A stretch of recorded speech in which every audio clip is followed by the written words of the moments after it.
Hi, this is Daniel Parker with USARK Florida. The FWC Commission meeting in Havana, Florida is just wrapping up now. You can see they're kind of packing stuff up here. It was an interesting meeting, a contentious meeting. Obviously, the top issue on most people's minds from this meeting was the bear hunt, which the commission did pass yesterday. Today, there were some pretty big issues, especially for local people here on Apalachicola oysters, and also closure in South Florida to protect bonefish populations. So a lot going on. As far as reptile issues, not really big things that are a concern to a large segment of our community, but definitely a few things that are going to interest some of you. The dusky salamander, the Southern Dusky Salamander, or Holbrook's Dusky Salamander, was made a candidate species for threatened status by FWC. So what that means now is that they are going to be evaluating this species for possible state listing as a threatened species. If that happens, if it's like most other listed species in Florida, that would ban keeping them in captivity. With what they did yesterday, which is just make it a candidate species, that immediately bans take of this species out of the wild. So you can no longer take dusky salamanders or the Southern Dusky Salamander out of the wild, and that takes effect immediately. And the reason for this is that populations of that salamander have been severely depleted. And it doesn't really have anything to do with collectors or people keeping them in captivity. It's largely due to water quality issues and habitat destruction, just like most other reptiles and amphibians in Florida, sadly. And so it's kind of unfortunate from our perspective that when these actions take place, that still the main thing that governments do is restrict people from taking them, which we don't have as a big problem taking them out of the wild, but keeping them, period, which is not really the main cause of the issue. So that's something that we're working on with FWC staff, and we want to talk a lot more about, because we're very concerned that in the future, this precedent that has been set on candidate species could apply to species that are very popular in captivity, in which case them doing a final rule at a meeting and banning take immediately might be a big deal, depending on the species. And also, if those are eventually listed and there's no captive component of allowing people to keep these in captivity, that would be a big deal. So that's something that we're monitoring very closely. And, we want people, in cases where it is sustainable and not destructive, to be allowed to take herps out of the wild. It's an educational thing. A lot of people keep small reptiles and amphibians, things like the reef gecko, which is a candidate species now, and the dusky salamander are the kind of things that people might keep in a community tank, displays with bioactive substrates. All these things have become more and more popular amongst our keepers.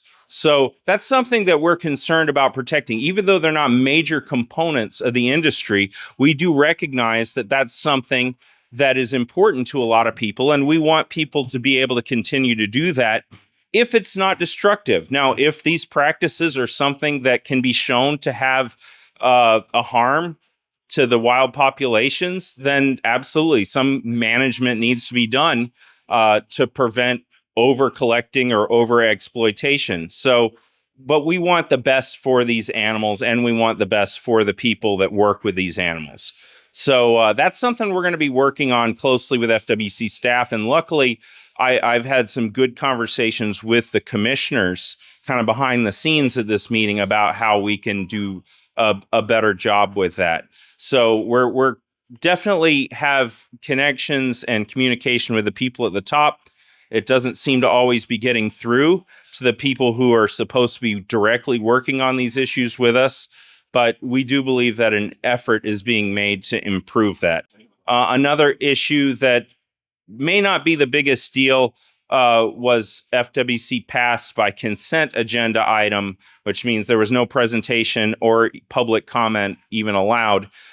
Consistency of the federal and state, or it's really just consistency with the federal listed endangered species list.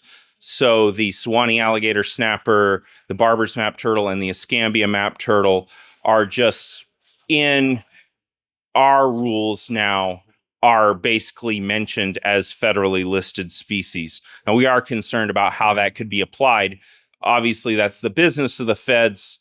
Why is our state taking such an interest in keeping a state list of federally listed species? Is something we're a little concerned with. And what do they plan to do with that? How are they going to use that?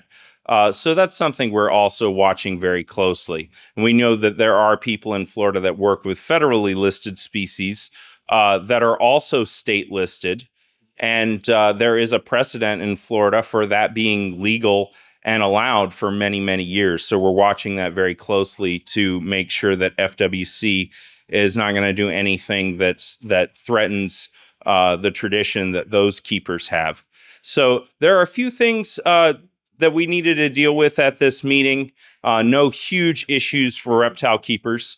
This weekend, we do have the National Reptile Breeders Expo coming up in Daytona. We hope to see all of you there. We're going to have an auction on Saturday night to benefit USARK and USARK Florida. And that's always a big event, tons of fun. So please come out to that. And vendors, we really appreciate all of you that donate items and support. We'll have volunteers collecting items. If you'd like to donate anything to the auction, get in touch with any of our people at the show. If you see me or any of our board members, our president, Elizabeth, or any of our volunteers walking around, we definitely will be happy to help you with getting those items into the auction. And we really appreciate your support. So another big highlight coming up for this weekend, it's actually, I guess, Friday night before the weekend, is that the executive director of FWC, Roger Young, will be speaking. It's at the Turtle Talks on Friday night. So even though they're called the Turtle Talks, he's definitely addressing this to all reptile keepers. And that's something really great that he does. And even though we have our disagreements with FWC and we don't always see eye to eye on every issue, just having an executive director who's willing to have this level of communication and really make the extra effort to address our concerns is really special. It's really important. And it's not a connection that you're going to get with a lot of government officials. And Director Young has definitely gone the extra mile to try to improve this relationship with reptile keepers. And we can't fault him for that at all. Communicating with him has been great. And we really do believe that FWC staff is working harder, and the law enforcement officers included, with improving relationships and just continuing to build that rapport with reptile keepers. So we appreciate what's going on with that. So that gives you a kind of an update on what's going on. Please come out to Daytona. We look forward to seeing you there. USARK, our national USARK president, Phil Goss, will be there. And we hope to see you at the auction or anytime during the weekend. Thank you very much.